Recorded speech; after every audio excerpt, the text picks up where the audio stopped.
The room went silent when I walked in. Then the laughter started. "Test run husband is here," someone sneered.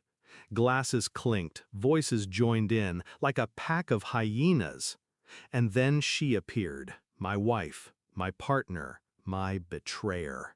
A perfect smile painted on her face, red dress shimmering under the lights. She walked to me, slipped an envelope into my hand, and said loud enough for everyone to hear, "The first job of my firm is our divorce. Sign and leave." The crowd erupted. Laughter, applause. My humiliation served like champagne. I didn't speak. I didn't break. I just turned, walked out, and let the door close behind me. That's when the silence shifted from theirs to mine. And silence is where revenge begins. I built her dream from nothing.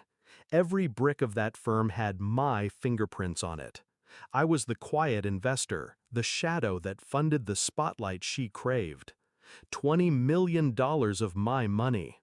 Every party, every trip, every client dinner, my accounts.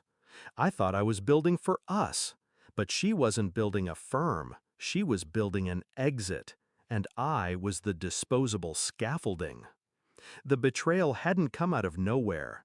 I noticed her phone tilted away at dinner, the sudden late nights, the champagne bought without my card, but with my money.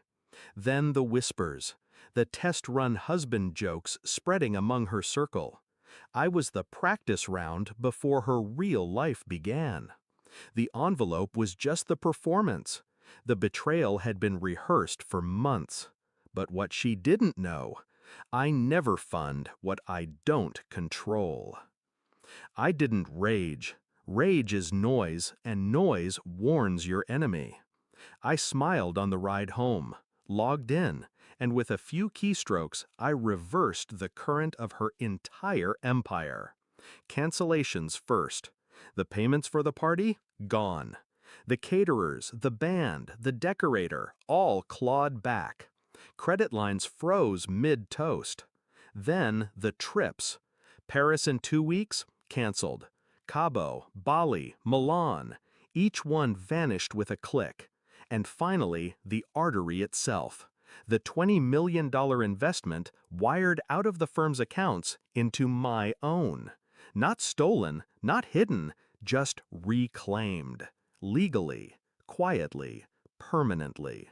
She had wanted to serve me papers. I had just served her reality. Minutes after the transfer, my phone lit up. 1 call, then 10, then a flood.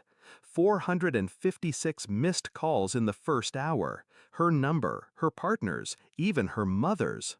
The empire she mocked me with had collapsed before the ink of my divorce papers touched the envelope.